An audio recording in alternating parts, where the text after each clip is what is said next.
Kimberly Olson here. Welcome back to the Goal Digger Girl episode. We're going to talk about turning your side hustle into full-time. I know for some of you, this is a dream and you wonder how it can be done. Maybe you've been trying for a really long time. I'll just share with you when I started my first online business in 2011.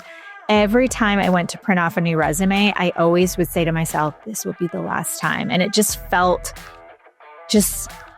it felt so far reaching, like it would never happen, but I would just say, maybe this is the last time, and I'm so glad I didn't give up. If you don't know my story, I didn't make any money for 6 years.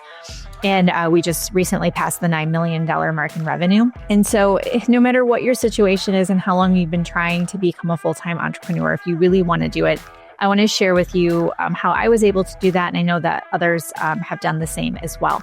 And I don't actually recommend people quit their jobs to be full-time entrepreneurs unless you have the resources saved up to do that and support. You actually have a friend that she has a year's worth of mortgage payments set aside in a savings account before she walked away from corporate. So she's giving herself that year to get to a place of profitability where she can stay.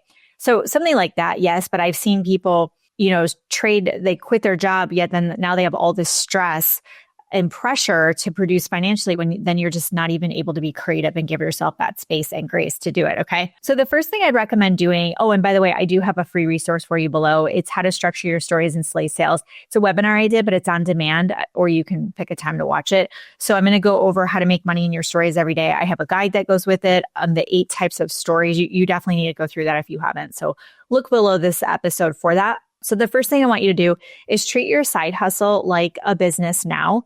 This is often something I'll see people will do is they'll say that they're trying to grow their business, yet they're actually not treating it like a real business. They're treating it like a hobby. If you're treating it like a hobby now, it will remain a hobby. So instead, what you want to do is you want to act like you have your dream business. You have your full-time business. So this means creating office hours, or work hours. This means putting systems in place, any back-end stuff that has to happen. Even the way that you're showing up, you don't have to, tell the world that you're working full-time still or part-time.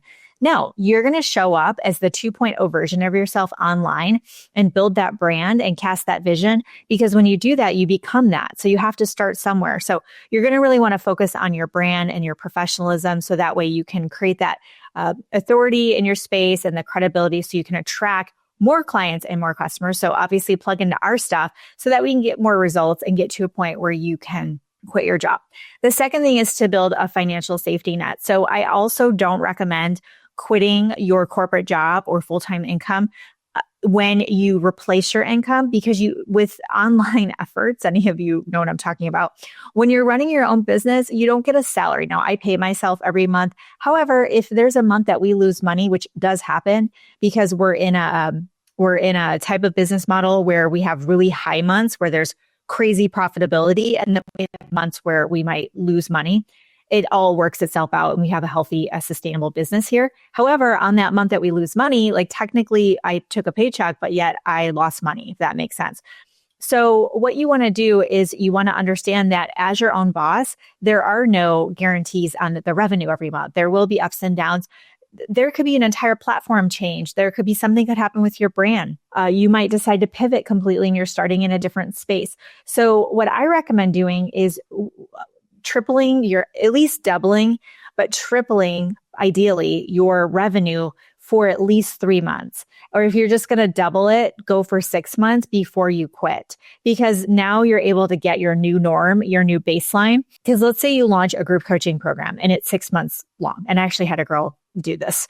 And she came to me later because she had stepped out of our program. She had completed them, launched her thing, came back later and told me this. And I was just like, So she launched a 6-month group coaching program. It went great. I think she brought in, $100,000 or something, but she also had staff to pay and overhead. And then she didn't enroll anybody else for 6 months. So at the end of the 6 months, there was no more revenue. So it was like, pop the champagne. And then it's like, oh crap, right? So be really careful with that. I see this happen all the time, that people have one good month and they're like, sweet, I'm going to retire. And I wish I could say that it works that way, but it doesn't.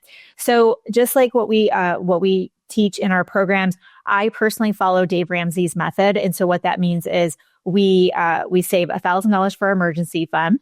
Then we pay off all debt except for our mortgage. And then we save up 3 to 6 months of living expenses. So I recommend doing that, getting to the 3 to 6 months of living expenses, or putting enough money aside to give you a few months of cushion as you transition into full time. That way, if you do have an off month, and I'm still really emotional about it, and it's something I'm going to have to continue to work on. I already know how the game works. I know that there will be months when we break even, right? And that's part of it. I have a lot of overhead now. And I know there's months when I will make more in a month profit than I've made my entire last year of working in corporate. So there are swings with this, and you might have a different business model that I have. Just want to pass along that wisdom that there are ups and downs. So if you can have some money set aside, then obviously it's going to be a different experience for you. You just don't want to be struggling financially when you're building this thing out, because the pressure can just be too much for people as well. Okay. And then the final thing you want to do is you want to scale strategically and find out what's working. So I heard this network marketing leader say this back in the day when I was in network marketing, and I'll never forget it. She said, if you can make $1,000 per month, you can make $10,000. And I remember sitting there listening to her because I was not making $10,000 a month. And I was like, she's right. It's just math. So for me, what I did is I just figured out what was working. So I noticed the 15-minute Facebook parties. I had come up with that model. I was studying all the ones out there. And I noticed that I was really good at getting customers.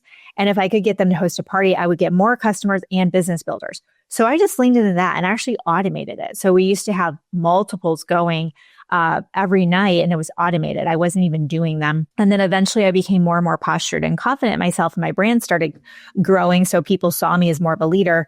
And then I started really recruiting and becoming a top recruiter in the space for many years. But if I wouldn't have saw, it would be so easy to go, oh, well, you only get customers, Kimberly. I said, no, what's working? What am I good at? Where am I getting the results that I want to get? So for you, ask yourself, the money that you have made, maybe it's from an in-person pop-up event. It could be anything. The money that you have made, where did it come from? Were you running an ad? Did you get a referral from somebody? How can we recreate that and again and again and again to scale up? So there's a book called, I think it's 10X is better than 2X. And I can't remember, you could just look it up. And I'm going to recommend that to you, because instead of going, I'm at 1,000 and I want to make 2, I'm going to encourage you to go from 1,000 to 10,000. Because in order to get to a $10,000 month, you need to really dial down and figure out what the heck is working instead of just guessing and, just getting out there. You really need to reverse engineer this. Okay.